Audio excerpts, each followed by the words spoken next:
you're seeing things, let me tell you something. You are. We've just dropped in for a visit to Command Aircraft Corporation here in Bloomfield, Connecticut, creators of the first pilotless helicopter. Now, according to this letter that I have from Bob Klein of Syracuse, New York, he writes, a strange new sight has been added to the long list of American aeronautical achievements.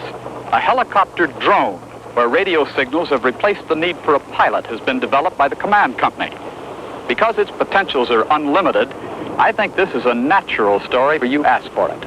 Okay, Bob, let's take a closer look. First, I'd like to point out one thing. Because of CAA restrictions on pilotless aircraft over populated areas, such as our test area right here, the drone must be tethered at all times. Now, as you can see, there are no control wires. Just this piece of rope to keep it within bounds.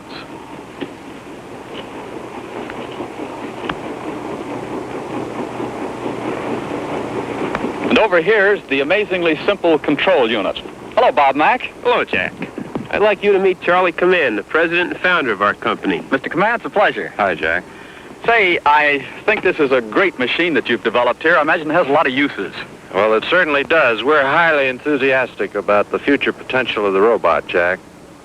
You know, in military world, the robot being able to deliver weapons on enemy submarines is a truly great innovation. But it can also be used for spotting artillery, reconnaissance, photography, and then there's that area of chemical and radioactive warfare where a robot can go into contaminated areas and do very well. But you know, the truly most amazing thing about this device is that anybody can fly it. How about you? Would you like to try? I'd give my eye teeth to. Bob Mack, you take over.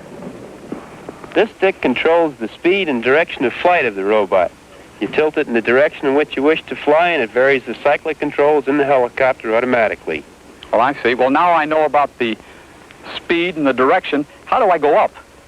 The collective pitch control ring here increases the lift on the helicopter. You increase the pitch and lift to rise, you decrease it to descend. Well, once I get up there, how do I turn right and left? This little knob on top of the stick here turns you right or left. When you release it, it holds your heading while you're hovering. The helicopter is automatically stabilized all the time. Well, how about my trying it now? Be my guest. This tiny control stick can fly the pilotless copter in any direction. It's all done by radio signals, ground to plane.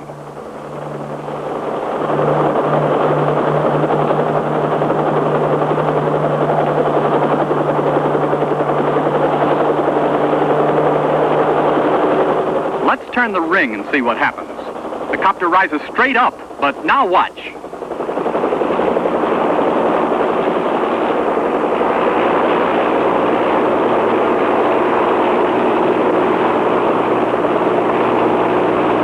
The moment I release the stick, a conventional helicopter can take over radio control. Yes, a high-flying control station that allows the drone maximum flying range. Now an airborne operator is in complete charge.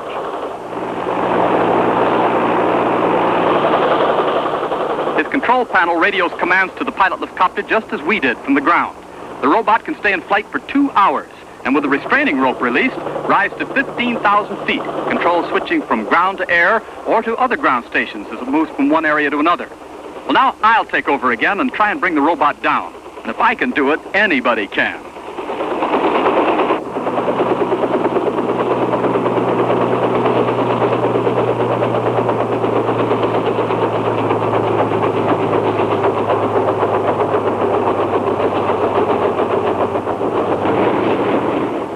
Pilotless helicopter is a joint Army and Navy project, and here we'll see one of its many practical values, using television by remote control.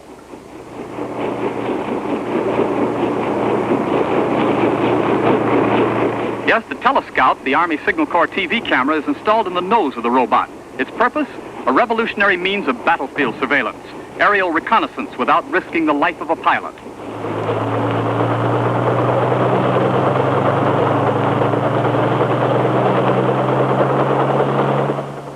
On the screen in the mobile monitoring truck, we see everything that the TV camera sees from the pilotless copter.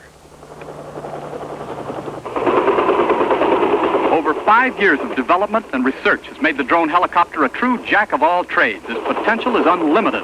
It can seek out targets, lay smoke screens and communication wires, save lives by flying into radioactive areas to determine if they're safe for the entry of personnel, even assist in firefighting. Yes, without a pilot, it can even pick up messages from advanced troops, relay them to receiving stations behind the lines, like these National Guardsmen here. Looks like they have some information to pass along on behalf of the Command Aircraft Company. Now, keep an eye on the screen. We'll read them any minute.